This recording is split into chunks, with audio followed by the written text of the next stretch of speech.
আজকের প্রথম খবরটা হলো বরাকে পা রাখতেই উষ্ণ সংবর্ধনায় বাসলেন কৌশিক ও কৃষ্ণেন্দু। মন্ত্রী হয়ে প্রথমবার বরাকে পা রাখতেই উষ্ণ সংবর্ধনায় বাসলেন কৌশিক রায় ও কৃষ্ণেন্দু পাল।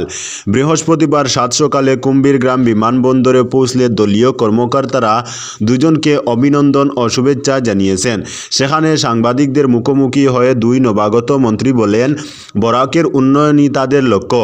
এও বলেন, বরাকের প্রতি মুখ্যমন্ত্রী সবসময় সরব রয়েছেন। বরাকবাসীর প্রতি মুখ্যমন্ত্রীর ভালোবাসার দরুন দুজনেই মন্ত্রিত্ব লাভ করেছেন। এদিন বরাকের বিজেপির নেতা ও কর্মীরা বিমানবন্দরে পৌঁছে দুই মন্ত্রীকে স্বাগত জানান। সেখান থেকে বিশাল র্যালি করে দুজনকে নিয়ে শ্রীভূমি করিমগঞ্জ ও শিলচরের উদ্দেশ্যে রওনা হন। শিলচরে জেলা বিজেপি কার্যালয়ে সংবর্ধনা অনুষ্ঠানের আয়োজন করা হয়। এই অনুষ্ঠান শেষে মন্ত্রী কৌশিক রায় লক্ষ্মীপুরের উদ্দেশ্যে রওনা দেন। একইভাবে শ্রীভূমি করিমগঞ্জ জেলা বিজেপি ও পাতারকান্দি মণ্ডল বিজেপি সংবর্ধনা অনুষ্ঠানের আয়োজন করে। মন্ত্রী কৃষ্ণেন্দু পালকে নিয়ে বিশাল র্যালি বের করে পাতারকান্দি মণ্ডল বিজেপি।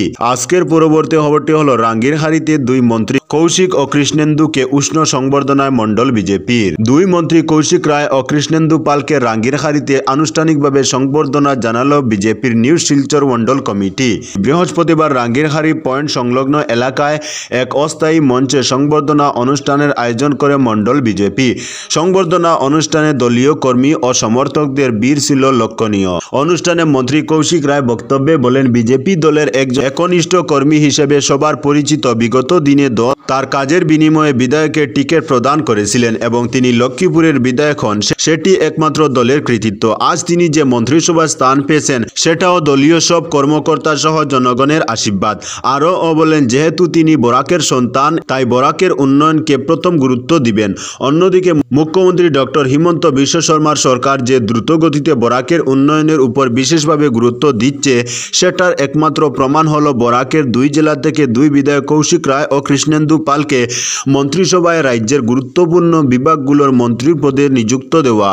একথা বলেন শিলচর বিধায়ক দীপায়ন চক্রবর্তী। এছাড়া বক্তব্য রাখেন জেলা সভাপতি বিমলেন্দু রায় সহ অন্যান্যরা।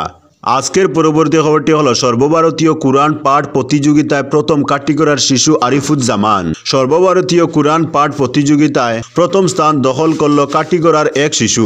এতে অসম সহ বরাক উপত্যকার নাম উজ্জ্বল করল 13 বছরের শিশু হাফিজ আরিফুজ্জামান লস্কর।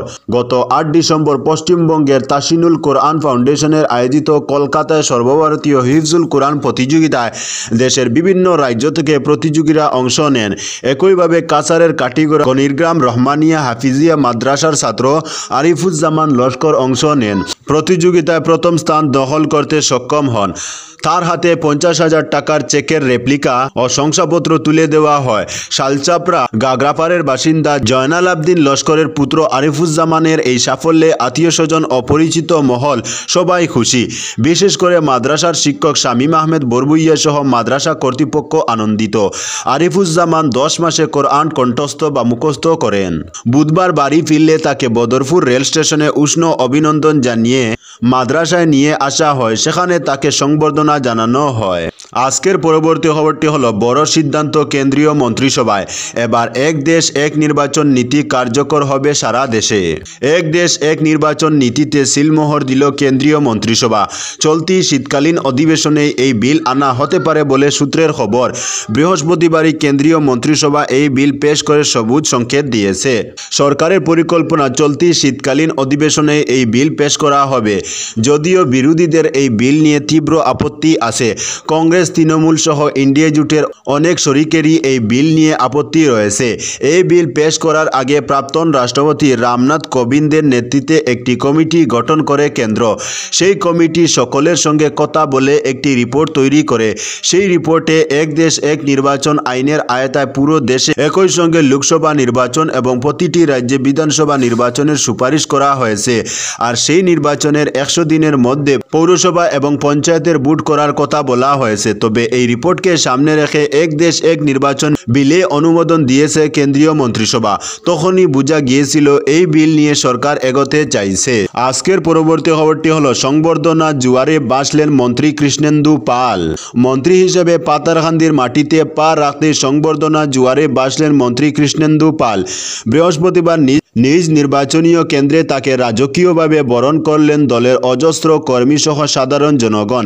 এদিন নির্ধারিত সময় থেকে প্রায় 3 ঘন্টা দেরি করে আসা মন্ত্রীর কনভয় পাতারকান্দি কেন্দ্রের প্রবেশদ্বার ময়না বাইপাস সংলগ্ন এলাকায় পৌঁছলে যুব মোর্চার প্রায় 5 শতাধিক বাইক নিয়ে বিশাল র্যালি সহযোগে হুডখোলা জিপে করে মন্ত্রীকে নিয়ে আসা হয় উত্তর রেলগেইটে।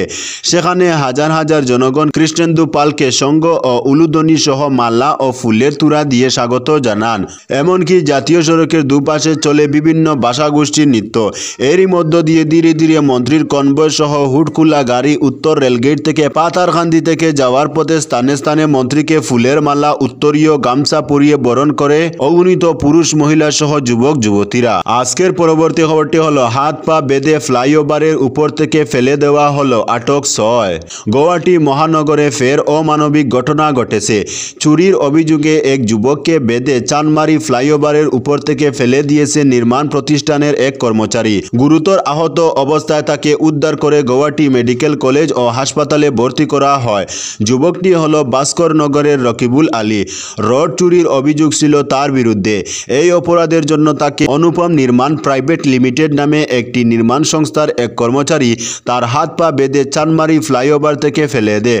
গুরুতর আহত এবং তার বাম পা সম্পূর্ণ অবশ হয়ে গেছে বলে জানা যায়। পুলিশ ঘটনাস্থলে পৌঁছে তাকে উদ্ধার করে চিকিৎসার জন্য গুয়াহাটি মেডিকেল কলেজ এবং হাসপাতালে পাঠিয়ে দেয়।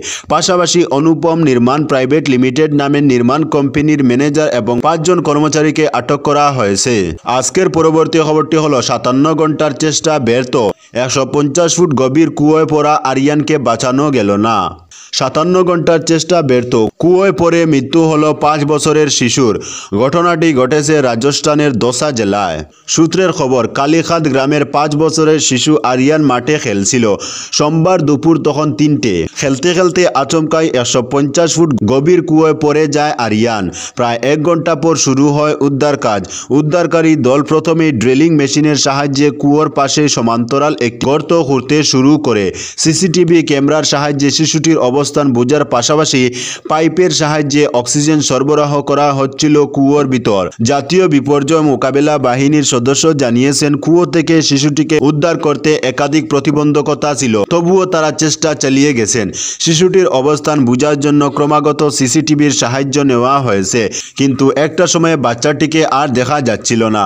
বহু চেষ্টায় শিশুটির কাছে পৌঁছতে পারা যায়। অজ্ঞান অবস্থায় শিশুটিকে উদ্ধার করা হয়। ঘটনাস্থলে অ্যাম্বুলেন্স মজুদ ছিল।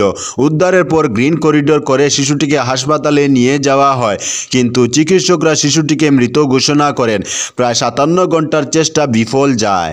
আজকের পরবর্তী খবরটি হলো উপাসনালয়ে সমীক্ষায় স্থগিতাদেশ। নতুন মামলা দায়েরে ও নিষেধাজ্ঞা জারি সুপ্রিম কোর্টের। দেশ জুড়ে উপাসনালয়ের সমীক্ষায় স্থগিতাদেশ দিল সুপ্রিম কোর্ট। পাশাপাশি মন্দির মসজিদ বিতর্কে নতুন করে আর কোনো পিটিশন আপাতত গ্রহণ করা হবে না বলেও জানিয়ে দিল শীর্ষ আদালত। তবে ইতিমধ্যে যেসব আবেদন আদালত গ্রহণ করেছে সেগুলির শুনানি চলবে। এদিন শীর্ষ আদালতে প্রধান বিচারপতি সঞ্জীব খান্না, বিচারপতি সঞ্জয় কুমার এবং বিচারপতি কে.বি. বিশ্বনাথের বেঞ্চে উপাসনাস্থল আইনের বৈধতা সংক্রান্ত মামলার শুনানিতে এই নির্দেশ জারি করা হয়েছে। একই সঙ্গে কেন্দ্রকে এই বিষয়ে বক্তব্য জানাতে বলেছে আদালত। এছাড়াও শীর্ষ আদালত নিম্ন আদালতকে এই সংক্রান্ত মামলা এখনই তাৎপর্যপূর্ণ নির্দেশ দিতে নিষেধ করেছে। তো বন্ধুরা, আজকের জন্য এতটুকু। পরবর্তী কোনো নতুন ভিডিওতে দেখা হবে, তখন অবধি ধন্যবাদ।